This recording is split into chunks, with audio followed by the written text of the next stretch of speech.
संपूर्ण दौडवासियांनी या दर्शनाचा जास्तीत जास्त लाभ घ्यायचा आहे आणि रथ ओढायचा आहे.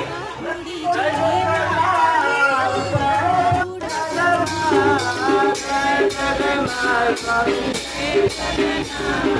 जय जगन्नाथ जय जगन्नाथ स्वामी.